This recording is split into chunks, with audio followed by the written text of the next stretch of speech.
Technologies and Micromanufacturing webinar.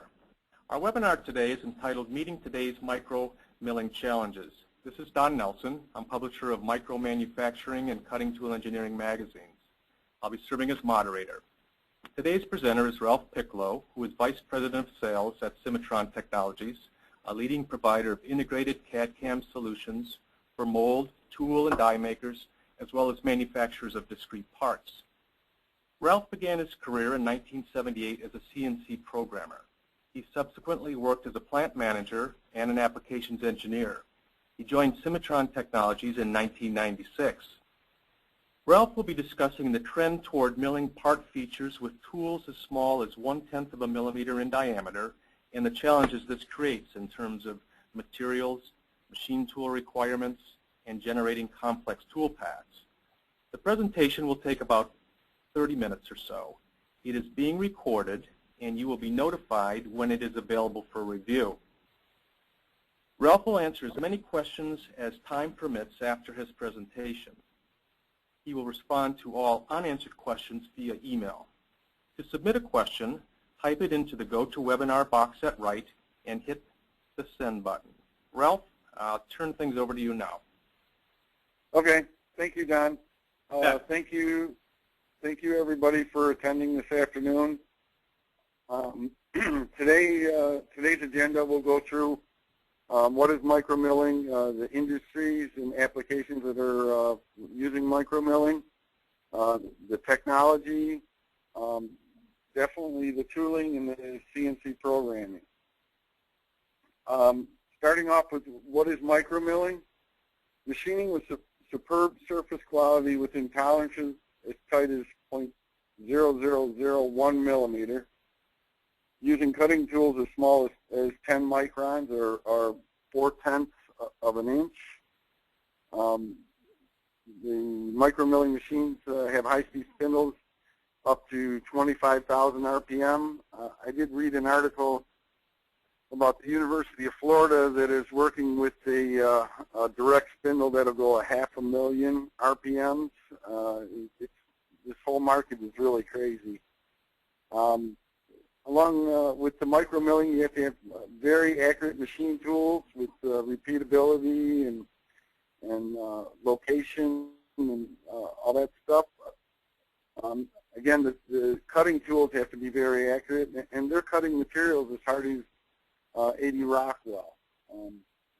Quite a bit is going on in this industry.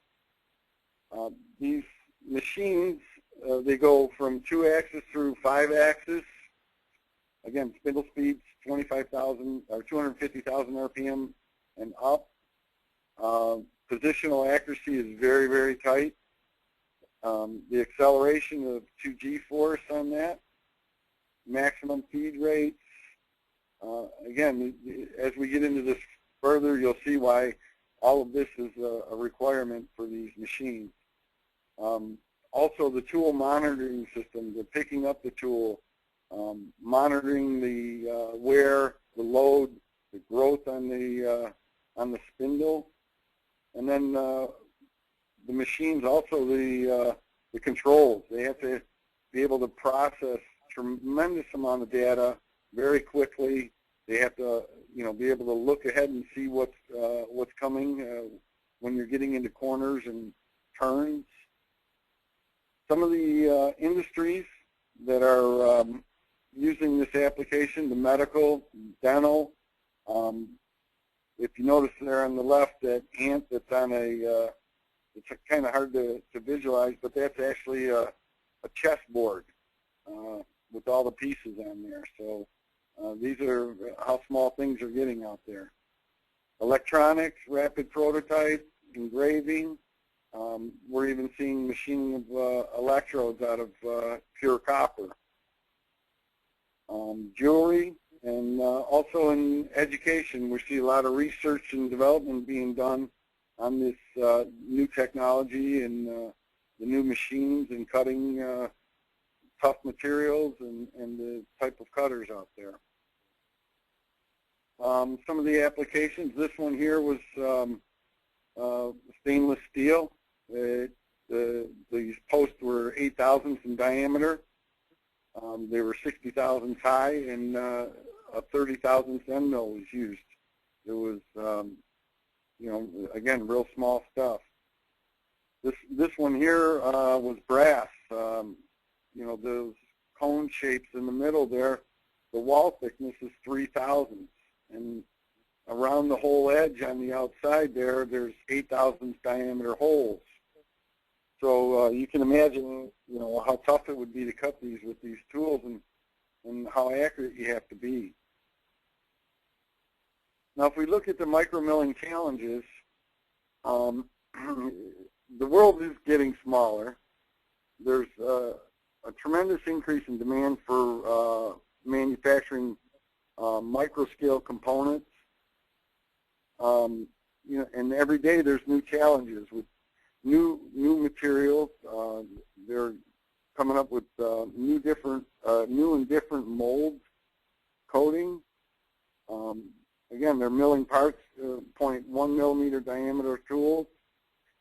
They have to achieve, you know, micron level accuracy, and when these parts are that small, they have to come off, you know, completely done. So the surface quality has to be, you know, way up there. They're measuring these things with microscopes, and it's quite amazing. Some of the opportunities you can see here. There's you know, a small part there. There was a 2-shot mold, and another one which was an insert mold for the electronics industry. A lot of people are looking into this as a niche market, so they can, you know, have some competitive edge, because not everybody's able to produce tooling or produce parts, you know, this small. Now, if we look at the micromilling machine requirements, the machine is only good as its weakest individual component. It's definitely less forgiving than traditional milling, and each machine component must be suitable for the requirement of tasks. You know, if you're cutting real hard material, then you're going to have to look at different tooling rather than using you know, standard tooling for, you know, softer material. So, you know, there's a lot to consider. If we look at some of the things that you should consider if you're investigating micromilling, you know, the bed and the architecture of the machine. You know, again, when you're holding microns and you're cutting with, you know, 2, 3 thousandths, 1 thousandths, you know, 4/10 cutters, you know, every bit of vibration is going to affect what's happening. Also the temperature, you know, of the room and the parts, and definitely the spindle, you know, what type of spindle, and, you know, what happens when you change tools, how accurate is it changing the tools. So there's all kinds of equipment to monitor all of this as you know, running these machines. The drive and motion technology, you know, how accurate is it? I mean, these machines move so fast, they have to get to the point. You know, is there backlash? You definitely have to have high acceleration, and you know, the guide system definitely got to be repeatable and consistent, and you can't have any wear on your guide system when you're trying to hold microns. Another thing to consider is, you know, how you're going to hold your parts, how you're going to clamp them. You know, you got to be able to quickly interchange parts. You have to be, you know, very accurate on when you're putting in the second, third, fourth part. And again, on the controls and monitoring system, tooling. You know, when these spindles are in there forever or in there for a long time, and you're cutting. You know, we did one test with a 6,000 ball cutter that cut for 12 hours. Well, you know, is the length of that tool changing? What's the wear on the tool? You know, what's the force? Is it running out? You know, all of this has to be monitored while you're cutting. And again, these controls have to be, you know, very fast and process a tremendous amount of data in a short period of time. And then, laser pickups. They're using laser pickups for picking up the part, locating the part, monitoring the tools. There's quite a variety of different tools out there. I'm not an expert on the tools, but if you look here, these are, it goes from 1,000 to 19,000 diameter. These are now standard tools that they have on shelf that you can call and order and get. This is, it's definitely a growing market. The picture on the right is a 4/10 tool next to a human hair. That's what people have used on some of these machines. And what we feel is a big requirement for micromilling is the CAD/CAM system. First of all, when you're bringing in data, you have to bring in the data as accurate as possible. You can't have any little gaps. Any little mismatch is definitely going to show up. Also, the system must be able to handle tight tolerances, machining strategy. You have to have a tremendous amount of tool control so you can cut these parts the way you need to cut them based upon the material, based upon your cutter, and based upon the results that you're looking for. One of the other very important things is the knowledge of stock. If you can imagine that you're cutting with a 2,000th diameter cutter and you're removing a bunch of material, well, when you go back with that next tool path, you better know exactly where the stock is, because a half thousandth of stock could break that tool or not. So, that's very important.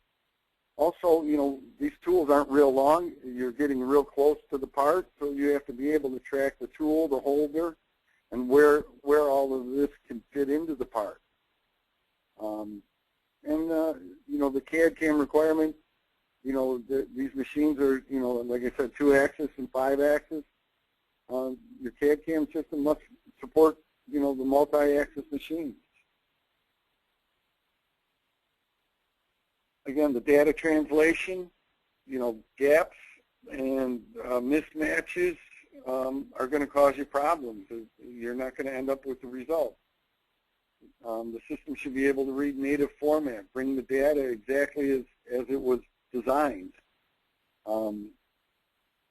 It's real nice to have an integrated CAD system, so in the event that you have to do some modeling of a holder or a fixture, you can bring that right into the CAM system. The CAM system then can recognize that the workpiece is there, and the stock and the holder and your fixture. The CAD and CAM system must be tuned and optimized to support the following requirements. Tight tolerances. Again, geometric tolerances of 0.1 micron is very, very tight. The algorithms to produce the tool path, the smooth tool path, has to be there. And definitely these machines need a tremendous amount of point distribution throughout your tool path, so it has to be able to support that as well. And you definitely want to be able to round and smooth all of your tool paths, whether you're approaching, whether you're trying to get into a corner, or just changing directions. You must have rounding of the corners. And again, smooth and accurate tool paths. This picture here is basically we took a traditional CAM software and we created a tool path with the same tolerances, same side step. It was a 0.6 millimeter ball with a 20 micron step over. And you can see here the spikes on the left versus a nice smooth tool path. Now, those spikes are measuring, 0.4 micron. Doesn't sound like very much, but when you look at this part under a microscope, you're going to see all of that. some of the machining strategies that you should consider as well too. You definitely have to have intelligent tool paths. Constant chip load is vital to using the tool the most efficient way. Again, I'm going to say several times the knowledge of the stock. Where do I go? How much do I cut? And feed optimization. What happens when you get into that extra couple of tenths of material? Do you want to just continue moving on at the same feed, or do you want to slow down? Tool control.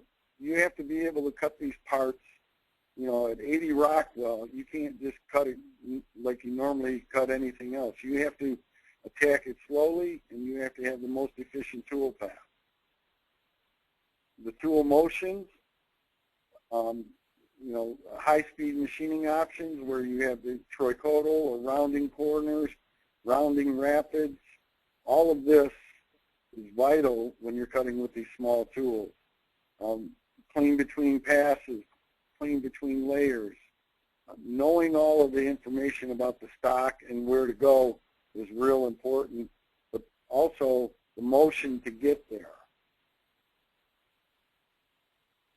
Now back to the knowledge of the remaining stock. When you throw one tool at it and then you go to another tool, you don't have to create boundaries or remember, or what some people end up doing is cutting the whole job with the smallest tool and cutting it very slow because they don't want to try and figure out where they have to go or forget an area. Again, the less operator interaction when the system knows what's been cut and what hasn't been cut. Again, tool holder and spindle tracking. You want to use the most efficient tool that you can. In this particular picture here, you can see that the tool's not getting all the way down to the bottom of that pocket. You don't want to end up cutting the whole job with a real long tool and cut it slow and worry about the tool breaking. So, the CAD and CAM system has to be able to say, I'm going to take the short tool, I'm going to cut everything I can, but when I grab the long tool, I'm only going where the short tool couldn't go. So the short tool can get 80% of the job, maybe even a little bit more, 90%. The long tool can get the areas that couldn't reach. It's much more efficient on the machining time, and you're not relying on the programmer to remember to go back and get every little area. Also with the multi-axis, with the 5-axis, again, these real small tools, you're attacking these parts in different angles, different directions. A lot of times you have to get better surface quality. Also, again, once you start tipping your tool and moving around the part, you better know where that stock is. So if you cut it from one side and go to the other side, the software must be able to know that, hey, that's all gone. I don't have to waste time cutting air. Now, if we take a few minutes and look at some examples and some tool path strategies, I'll turn it over to John.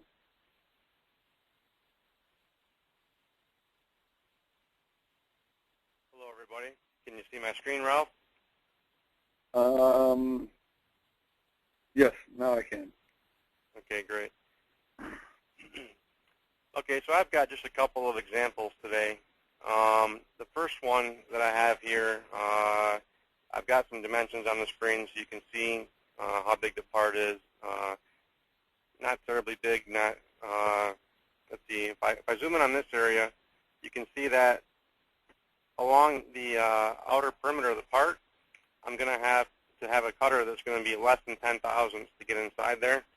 But obviously, there's areas where bigger tools can go, so we're going to kind of whittle it away with a series of cutters. And I've got just 3 in this example right here that we're going to calculate live. So let me go ahead and launch this first one.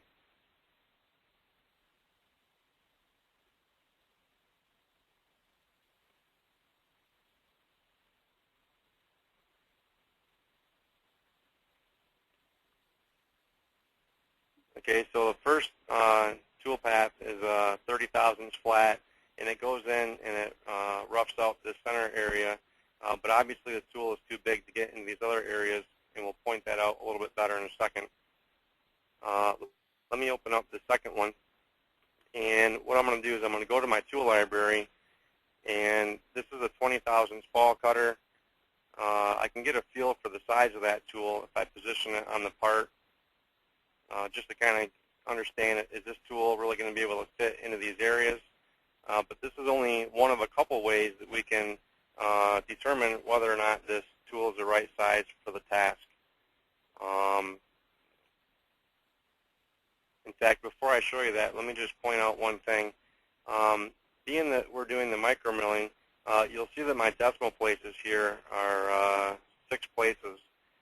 So when it comes to the amount of material that I want to leave or the step down, we can get all the way down into 6 decimal places for those types of parameters. But what I want to show here is the preview. Now, this particular procedure has not been calculated yet, and even so, we can look at some things. Let me just open this window up a bit more. If I look at the previous stock, this shows me what the last tool left for this procedure to cut. And I can also look at the remaining stock. This would be a preview of what this is going to look like if I were to calculate this program with the settings that I've chosen. So you can see that it's showing us that it's getting into some of these areas. And then lastly, we can also see the excessive material, and this points out where that tool is going to encounter some heavy areas. So let's go ahead and calculate this one.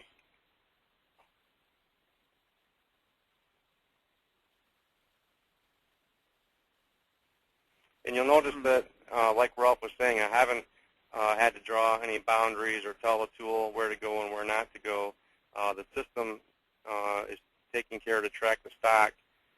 So you'll see that, for example, in the center area where the 30 thousandths flat was able to go, obviously I don't have more roughing motions there. But over here, obviously the 30 thousandths flat didn't go there, so I am getting these roughing motions. But still, the tool is too big to really get into the ends of the veins. It's going down a bit out here, but we're still a long ways from finishing this outer perimeter in the teeth of the gear. And let's execute this one. And while we're waiting for that, I'll elaborate a bit more on the tool library. Like Ralph was saying, for the tool library, we can have specific libraries for various materials so that in micromilling there's so much testing goes on to have the appropriate down step, side step, RPM, and feed rate. And the tool suppliers actually do a great job of supplying the recommendations. And once you're satisfied that those parameters work, you're able to store all of that data in the tool library, and it's accessible at any time by right-clicking in the software and saying, bring this information into the procedure. And of course, that's in addition to the standard templates that we normally would use.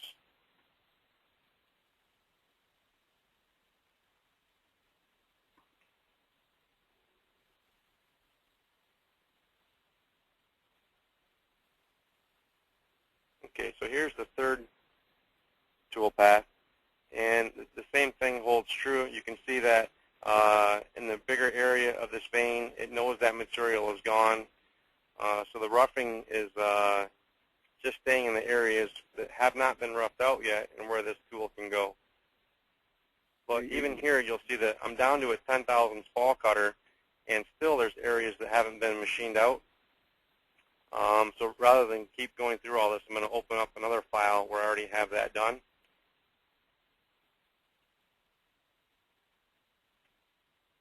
And this would be the next procedure where we're now going down to an 8 thousandths ball cutter, still using a roughing strategy. And you can see that this one also, it knows what areas have been done and what areas haven't. So it's taking the material out from the ends of these veins and in between the short area of the perimeter and at the very end of the teeth. So now we've successfully roughed this all out down to an 8/1000 ball cutter. And the next procedure is the 8/1000 ball cutter using surface milling by limit angle strategy. What that one does is that it kind of looks at this differently based on horizontal and vertical areas. So you can see that across here in the more vertical areas, I have a bilayer path, like a Z-layer strategy. And then in the more horizontal areas, I get a spiral collapse. And it is a very nice path. Now, this one technically did take it to 0, but just to reiterate some of the things that Ralph was saying about tool control, I made a couple of more examples here. This one is going to be a spiraling tool path. You can see that my tolerance is set to 25 millionths. And it's a true spiral, so there's no connections between lanes. And I also made an example here of a standard tool path with the same strategy. The only difference between these two is that this one is calculated with a 2/10 tolerance, which in most cases would be a pretty tight tolerance, but compared to 25 millionths, it's not so much. So now I turn on the 2/10 tolerance. We'll go to a top view, and we'll zoom in here so you can get a real feel for the difference here in the tool paths. You can see that the red cord length is a much longer cord length than the yellow micromilling path. So that's the difference between micromilling and a standard milling at a 2/10 tolerance.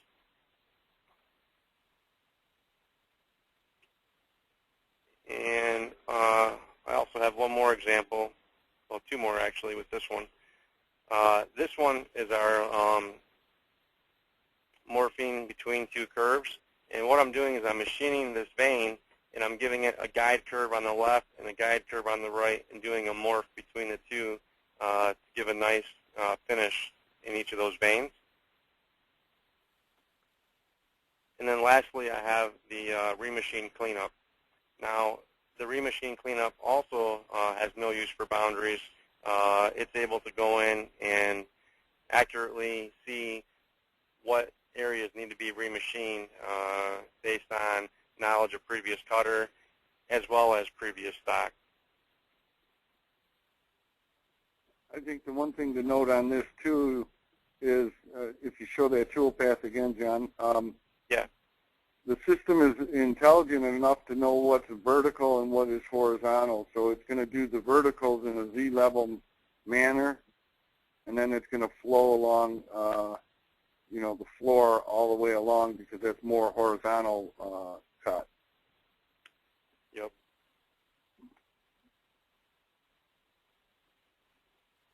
Okay, I've just got one more example here.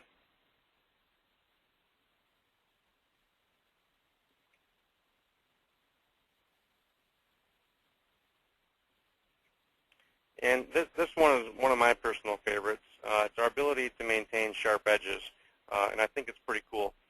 Basically, in an example like this, we've got these little triangles that we need to machine, and if you can imagine a small cutter, we're running around these guys, there's an excellent chance that you could be rounding off the corners. If this needed to stay nice and sharp, the appropriate way to program this would, of course, be two-dimensional, where you could have a lead in, cut across that length, and a lead out, and then again a lead in, cut across that length, and a lead out. I think everyone would agree that's the appropriate strategy for this type of situation. And we can do it in a 3D environment. Basically what we do is we define the sharp edges. I'll just quickly go into this one and show you that what I've done is I've selected all of these vertical edges as being sharp. So when I calculate this, and let me just go ahead and go to the navigator and I'll play it for a second so you can see.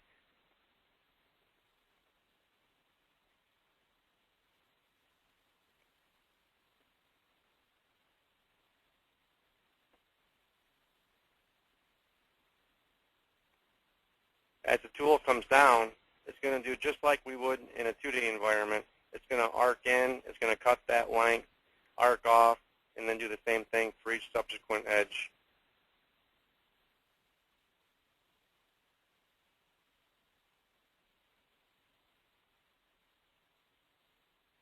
And we have this ability not only with the vertical sharp edges, but also the horizontal sharp edges, which is handled a bit differently. But any sharp edge that we define in the software, the system is careful not to round it off. Not that the software would round it off, but sometimes various combinations of things can work against you to round corners off.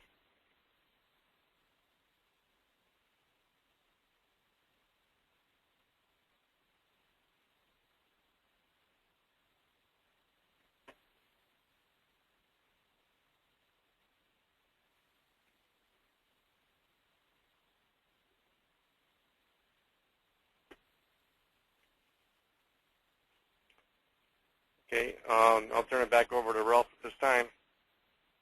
Okay. Thanks, John. Again, we're showing some of the techniques for how to handle these micromilling machines and how to cut the parts the most efficient way, and attacking them the way that it has to be attacked to get the results that you want. This one here, this is just a couple of examples. This is a handy lathe machine. It's an actual lathe, and you can see the size of it. The next one was like a manufacturing work cell. John?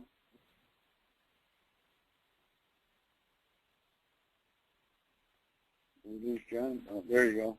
This is a desktop factory where it's doing several different operations all on this little table here. So this whole market is definitely growing, and there's a tremendous amount of opportunity in this market, and quite a bit of investigation has to go into what you're looking for and what you want to result.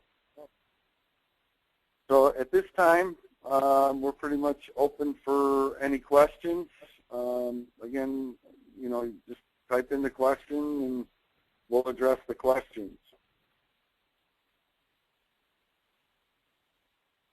All right. Thank you very much, Ralph and John. If you do have any questions, please send them in, and we will be logging off shortly. But if something comes to mind, we encourage you to email to Ralph directly, and he promises to get back to you. All right. Here's one question that came through is, how long have we been supporting the micromilling technology? I want to say 3 or 4 years we've been supporting this. We saw a tremendous opportunity, and we started development for the very tight tolerances and the tool control. There's another question. All right, here's another question. How is tool wear accommodated for? I think with the monitoring systems out there, again, I'm not an expert on the tools, on the machine side and the monitoring system. I think the monitoring system is monitoring the load of the tool. Also, there's some opportunities when creating these tool paths that, after so long we can go and re-inspect the tool with the laser and see if it's still within tolerance and then continue cutting, rather than cutting the whole job and finding out that, at the end it wore out. So, there's several different options to monitor the tool wear. And a lot depends on the machine manufacturer. Okay. Another question, is the angle of determination between level cutting and lacing user definable? Yes. Yeah, it's what we call slope control. You can define what you want as defining as based on an angle from horizontal.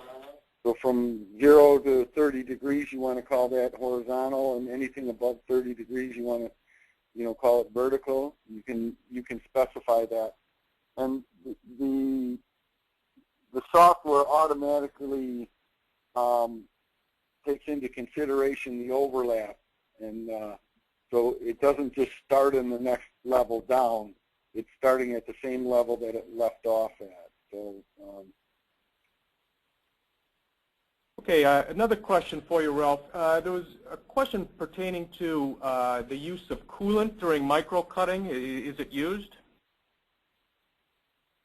Again, it depends on the type of material. Most of the stuff that I've seen that they've, when cutting, usually it's just air. Okay. All right. But again, I'm not an expert on that. There's, I can definitely check with our micromilling partners and get you some answers on that as well too. Okay. One of the questions had to do with the Cimatron seats. The question is, do we have micromilling with our seats at Cimatron, or do we need something additional? No, it's all part of the NC program. It's not anything that's extra. It's it's an upgrade that I believe came out in version 8. Okay.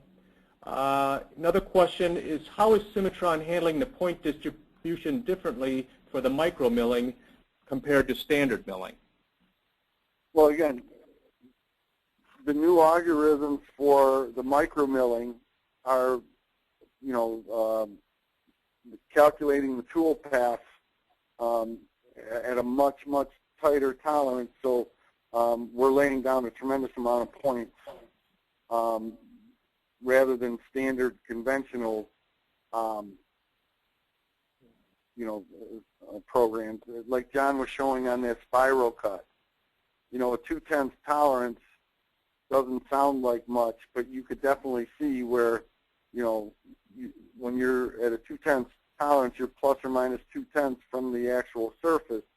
So it's going to put a lot less points around that diameter than, when you're using the micromilling.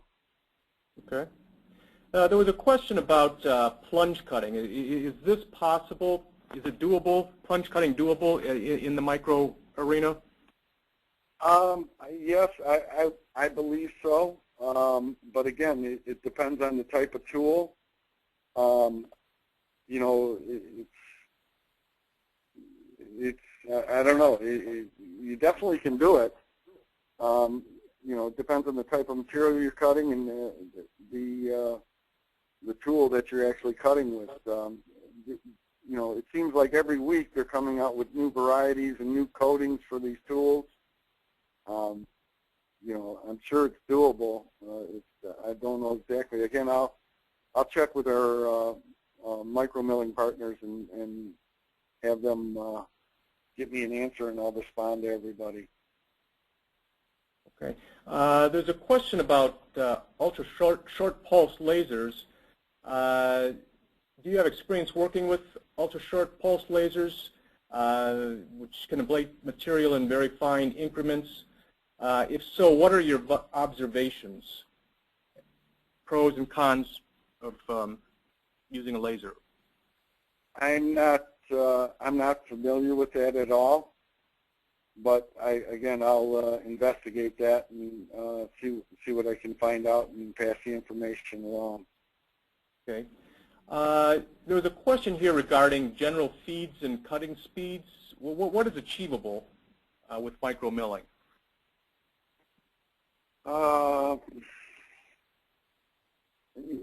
Again, it varies.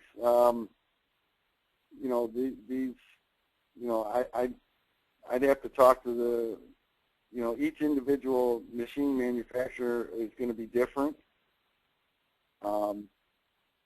Again, it depends on, the material and the tooling that you're using. I'll definitely find that information out too.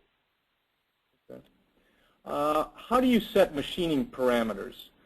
Tool manufacturers, by tooling manufacturing recommendations, or did you develop them yourselves through trial and error? What was the first part of that question? How do you go about setting machining parameters?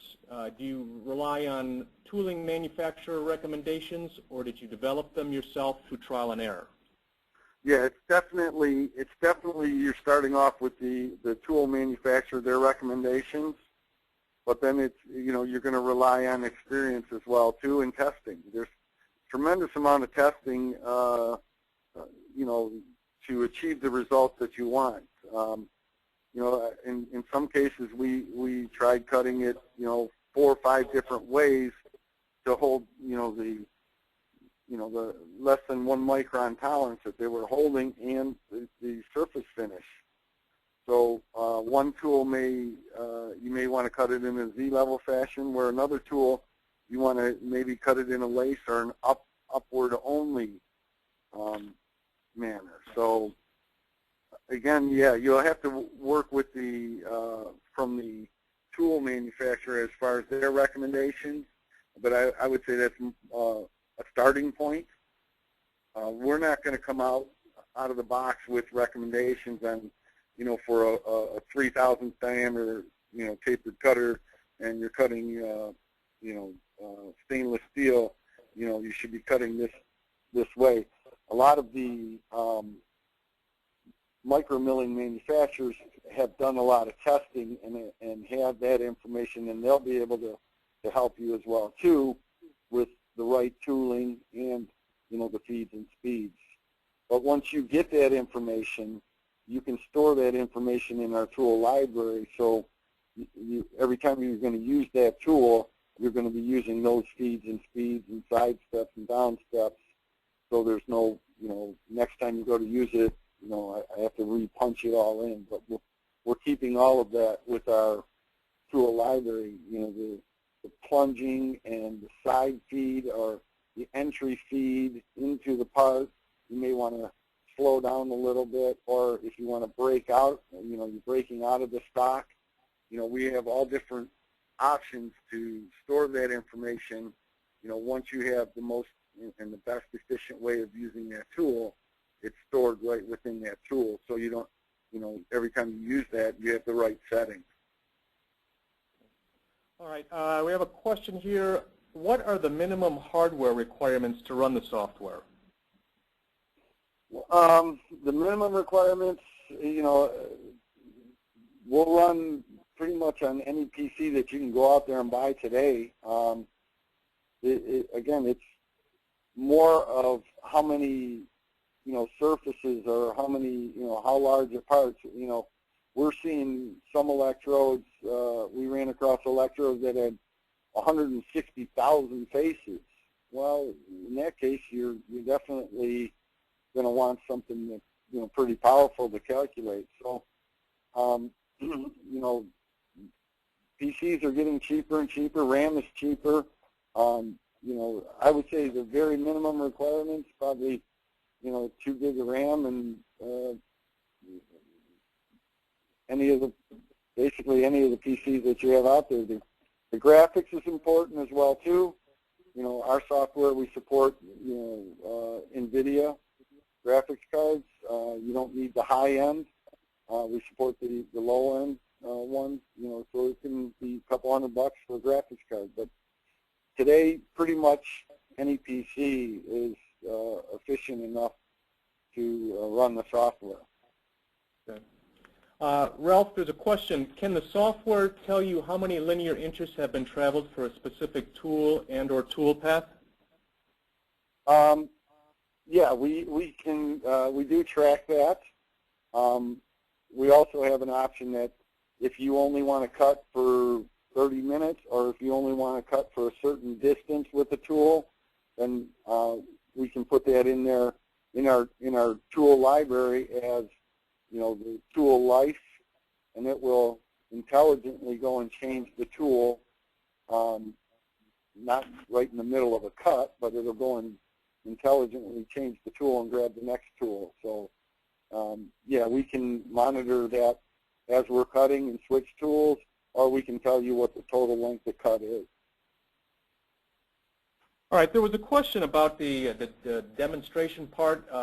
What was the total machining time for the gear programs, roughing through finish, and what was the material being machined? John, are you still on?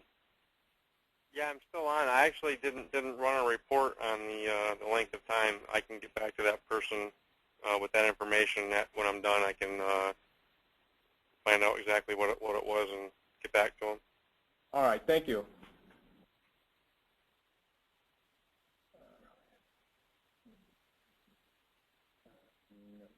Did it? All right, we're running short on time here, and what we would like to do is remind you that the presentation has been recorded. You will be emailed a link to the recorded version, which will allow you to listen to any portion you have missed or would like to hear again. And remind you that if you have further questions, you can send those to Ralph. We'll have a slide here that shows where you can send those questions.